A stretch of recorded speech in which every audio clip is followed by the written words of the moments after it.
We're live from the San Diego Historical Games Convention. Of course, this is Harold, and I'm joined by James Buckley from Phalanx Games. James, how are you? I'm very good, Harold. How are you? I'm doing great. I'm doing great. Phalanx is UK based. Is that correct?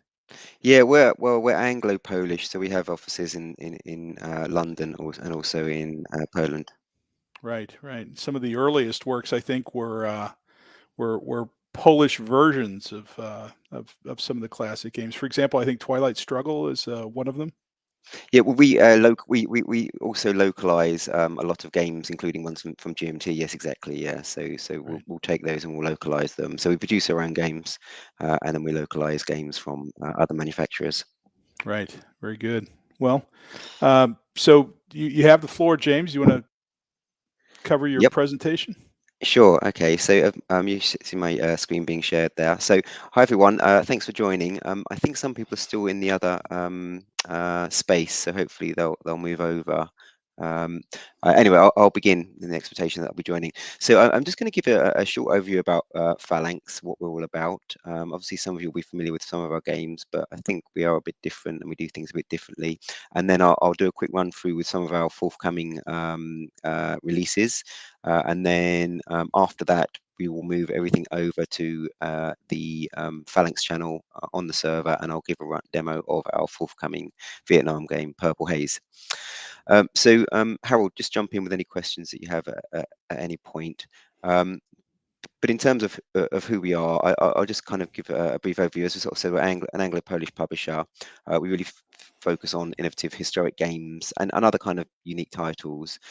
So three things that sort of really are important for us are, and everyone who picks up our games will know this, is we're really focusing on production. We want to have best-in-class production values. We're also typically, particularly in our own designs, a publisher who thinks historic fidelity is important, but even more important is that people enjoy themselves playing our games. And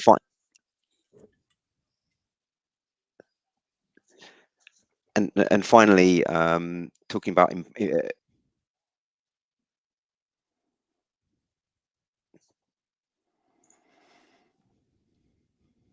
We lost you there, James. You with us?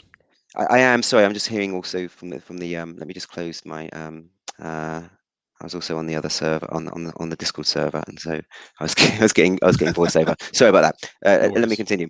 Yeah. So finally, we want to be bold, and you'll see that in sort of some of our games, things that we do, like with U-Boot, which people might be familiar with, how we use apps and the kind of risks that we take around that. So we really want to try and be bold in what we do. In terms of how we go about doing our games, we use crowdfunding for our major releases, and we try to do between 2 and 4 major releases each year on Kickstarter and GameFound. And then we also have something called Make Games Happen, which is kind of like our version of the GMT P500, but sort of obviously smaller scale, but it allows us to focus on, outside of our big kind of more blockbuster ones, games on lesser known subjects or by new designers, or to publish reprints of older games, and we'll talk about some of those shortly. And then we also do sort of pre-order and retail for additional stock that we print.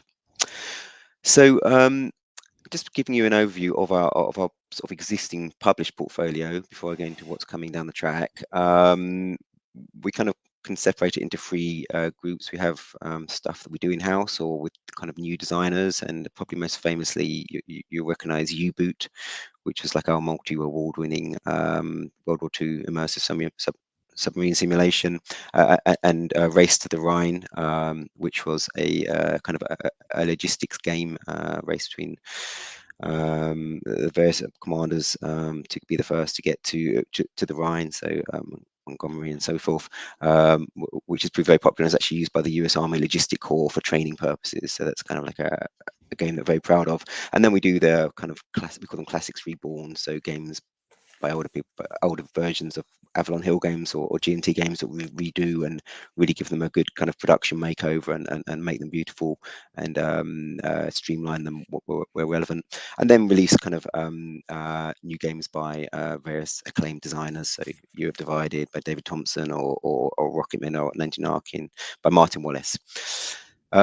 In terms of what coming down the track, which is probably going to be a bit more kind of news and interesting for people, Purple Haze is something we're launching in January next year, and after this short interview, I'll be doing a demo of that on our on the Phalanx channel on this server on TTS. Earlier this year, we completed the Kickstarter for Coalitions. I'll talk about a bit more on that in a second. And we've got a few things coming down the line, a kind of an expansion and new versions of Race to the Rhine, and a beautiful, amazing looking game, which we're very excited about, called Brett Wilder, which is sort of set in 8th century England, and it's the Seven Kingdoms of England facing off against the Vikings and against each other. And we have some stuff coming to retail, which has been kickstarted this year, including successors and Hannibal remakes of those. And then finally, we have the Make Games Happen, which is our pre-orders, which will be delivered as soon as we get enough orders for them. And I'll talk about those shortly. So just to give a quick overview of coalitions, this is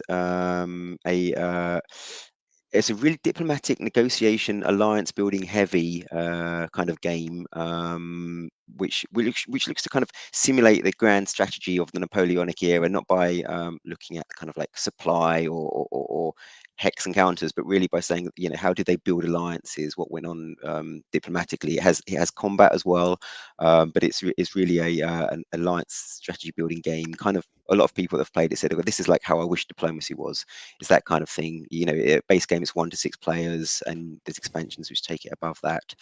So it's really fun, negotiation heavy, lots of backstabbing, and the real kind of unique thing about it is it has this thing called the Wheel of War, which means a 0 downtime, which is a kind of a really innovative mechanic we've introduced, which we think avoids some of the issues these games have. So that's now available for late pledge, and there's a couple of interesting expansions around that, linked to the 7 Years' War, the 30 Years' War, the Franco-Prussian War. So there's free expansions or standalone expansions that come with that. So if that sounds interesting, check that out.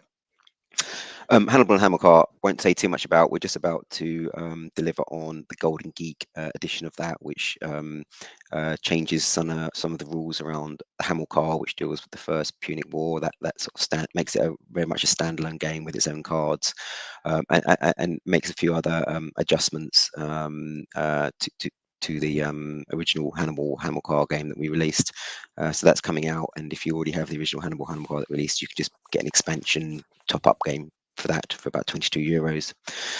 Successors, so this is our big game that came out, well, we kickstarted it a few years ago now. It's a very successful Kickstarter. It's now being delivered to Kickstarter backers and then coming to retail early next year, and you can pre-order it now. So if you're not familiar with it, it's like the battle for the succession of Alexander the Great's empire. It's proven incredibly popular. It's doing exceptionally well, rated 8.7. Everyone loves the way that we've redone the production. We've smoothed out some of the rules, changed a few things here and there, and made the map much more usable. And what we've also done is introduced new scenarios. So instead of having to play the full 5-turn game every time you play, you know, if you just want to play 1 or 2 turns, for each player count from 2 to 5, there's now a 1 or 2 turn scenario we've introduced, which really gives it something new and makes it more playable if you just don't have this, you know, the 4, 5, 6 hours to play the full game. Has the is the miniatures you know, I've noticed it is common in many of these photos. Is it something that you think is an important component of your games? Yes, it is. So I mean, at the outset, we kind of said, like, one of our principles is we want people to experience our game. So miniatures aren't for everyone, and you get them in Hannibal, you'll get them in Coalitions, you get them in Successors. You don't have to use them. There's sort of standees you can use if you want to, but we feel that it really kind of like makes our game stand out. It gives you a more immersive experience. I've got this game. I've kind of painted the miniatures, and it just feels a completely different game. You really kind of like it just jumps at you, and you feel. I personally get more enjoyment out of playing it with the miniatures. Not everyone does, but yeah, it's certainly something that we think, in terms of how we really live our production values, it's something that we want to offer people. It So makes and for a excuse me. It makes for a beautiful game. Is there a significant differential in the cost versus standees or something like that? No, not necessarily. So off the top of my head, for coalitions, it was probably about an extra 25 euros. So I mean, it depends on your budget, obviously, but for a big game, and the amount of miniatures you get, so in successors, there was maybe about 25 or 30 miniatures. So you're getting a lot there. And for example, with coalitions, and miniatures can be used for one of the games we're also going to do with our on our pre-order system. So yeah, it does cost more. So for coalitions, for example, it was optional. You didn't have to have it, but for people, most people go for it because they want the full production, and why Right. not? That looks fantastic. Yeah, and it looks even better if you can be bothered to paint them. I mean, I'm not a good painter, but I just do a sort of a undercoat and a wash, and it looks like statues, and I'm happy with the outcome. Right. Race to Moscow. This is a game which builds on Race to the Rhine, and you're control of one of the free German army groups trying to get to Moscow first. So it's this kind of a logistics focused game, point-to-point movement, and it has a number of sort of Euro style mechanics, which, although we're a war game company, we're not afraid to use those kind of mechanics, again, because we think it might improve gameplay. Essentially, you'll be trying to manage the most difficult part of the planning, which is how do you get your ammo, your gas, and your food to your guys ahead of the other people while dealing with the attacks from the Soviets. So this game also did very well on Kickstarter, and it's got kind of like a very interesting automata that we've introduced as well. So yeah, that will be coming out shortly, and it also introduces trains, which is new compared to the original Race to the Rhine game. And again, as you can see, lots of miniatures. Total Domination. This also did a Kickstarter, and it's now coming to retail next year as well. And this is based on a game called Mini World War II, and the idea is really want to kind of capture World War II in 90 minutes. And it's kind of a card-driven game, and you use your cards to build up your industry, to build up your diplomacy. It introduces tech trees, where you can actually, if you go all the route, you can actually develop a hydrogen, an atom bomb. It's a game that only takes 90 minutes to play, but you really get a full feel for it. And so something we were happy with, like Marco Anudo, the Omni gamer, said, you really feel like the whole World War II conflict in the game, and that's what we're trying to get with that. Europe Divided, I won't talk too much about because everyone's probably quite familiar with it, but we just actually did a game of it now with David Thompson and Fred Savall and Fred, Don yes. Baggett. Yep, everyone, very popular, really close game. So it's kind of like Twilight Struggle light. You can play it in about 90 minutes. Kind of quite a unique subject matter. The New War for Eastern Europe. Very balanced and very tight. So Fire in the Sky, this is a remake of an MMP game that's just come out.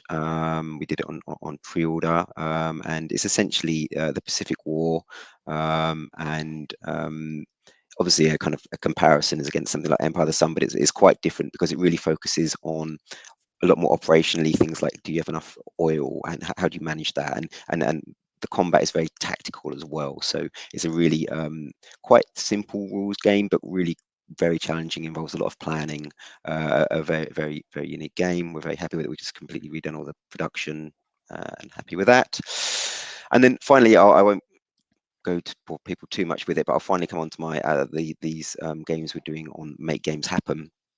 And so this game, Freedom, it actually just won a Charlie a couple of days ago, best late gunpowder era game, and it's on the Greek War of Independence against the Ottomans, and it's a CDG, but a siege style game as well, which has got kind of abstracted strategic elements. So it's a pretty unique topic, and also really got some very interesting, unique mechanics in, and it's proven wildly popular. We're just going to do another reprint now. Like I said, it's just won the Charlie, and it's really a game worth checking out. You'll like it. It's kind of one of those things where it's kind of a CDG that as soon as you play it, it'll be like, yeah, this game's spot on. We're really proud of this game. So if you're interested in finding out more about that, check it out. And then some other ones we've got coming: Iron Blood, Snow and Mud, which is trying to capture the kind of Barbarossa front in 60 minutes. So it's kind of quite a simple game, but it's got a lot of like very interesting tactical challenges. Really kind of really good gateway game, but also if you're a serious gamer, you're going to really like the tactical kind of movement issues you've got to deal with. And Pursuit of Victory. This is a strategic level Napoleonic game we're coming up with, and unlike other kind of 2-level Napoleonic games, we're really trying to bring out the diplomatic and alliance building aspects of that. And there's lots of really interesting mechanics that allow us to do that in the game. And it also has a kind of very interesting mechanic where you have these 10 cards that you can repeatedly use, but you have to plan them and chain them to make them work. So it's kind of like it's a good ludic game, but also a good strategic game. And then coming up the last two, El Rey Planeta. This is based on the reign of King Philip of Spain. It's a beautiful production. It's a solitaire game, but you can also play it as a 2-player semi-co-op game. And essentially, you are you're the king or the king's court. You have to try and keep the king happy. You have to try and help Spain overcome all the issues that it's facing under his reign. It's got various cards that you play and court officials that you bring in. You've got exploration, diplomacy, warfare. So it's a really interesting solitaire game that we're working on that we think is going to do well. And then very finally, we've got one called 1920, which is based on the Polish-Soviet War, which is actually a very interesting conflict, but it doesn't get a lot of coverage. And this has actually already been produced, and we're going to re-release it. And it's actually a really great hex and counter game. It's got a wide area, but you only have a limited number of units. You have to position them well. It's got a lot of really interesting chrome, partisans, foreign forces, and an interesting approach to morale. So that's Harold, what we've got coming. And you know, as you can see, there's a lot on the track, and it's going to be quite an exciting year for us next year. Absolutely. Did I miss? Do you have more slides, James? Did I jump in too quick there? No, that's No, it for now. sorry. I felt a natural transition, but I'm sometimes wrong, frequently wrong. But it's incredible the portfolio that you are building, and the comments in the chat, of course, are that the games are beautiful, which they are, and that's so much a part of the experience, right? Is that the visual immersion, right? As much as the intellectual experience. Exactly. Yeah. I mean, the games, we want the games to be excellent to play as well, but they should be also just like a really and I think what a lot of people say to us now is that they can see that other war game companies are now, whether they're copying us directly or not, you can see that in general production is just moving on and getting a lot better, and that's something that we're really sort of focused on. And if and that's not the most important thing. The most important thing is that the game plays well. But if you can also make it like look good and get table presence, and you're really immersed in it, that's a bonus. Right. Absolutely. Well, I would. I know you have a demo to go to, but I would be remiss if I didn't just, even though it's a year old, congratulate the company and you for the success of U-Boat and its success with the Charles S. Roberts Award. I was very pleased to see that. Yeah. And I think I love the fact that somebody was asking just the other day, why don't we see more games with apps to support functionality in the game? Yeah. And I love what you're doing there. Well, I think probably the reason you don't is because they're difficult to make and expensive to make. And so U-Boat is, if you look at what the AI does, and how advanced it is, you know, for board game, it's a challenging thing. But that's why the game's been so successful, because it's just so unique, and the AI is just so clever and so immersive. But yeah, I'm also a fan of apps and doing stuff like that in games. So yeah, so U-Boat's been a massive success, and hopefully we can do some reprints of it, but there's various things we need to get sorted out first around that. Good. And before I close, you and at least Phalanx Games will be joining us in Las Vegas for the Dice Tower West War Room. Is that correct? Oh, not confirmed yet. No. Okay. Possibly it's something we've been talking about. So yeah, it's I'd love to. We'd love to. You know. Good. Well, it's my See how job to things go. create It's my job to create stress and pressure. So mission accomplished.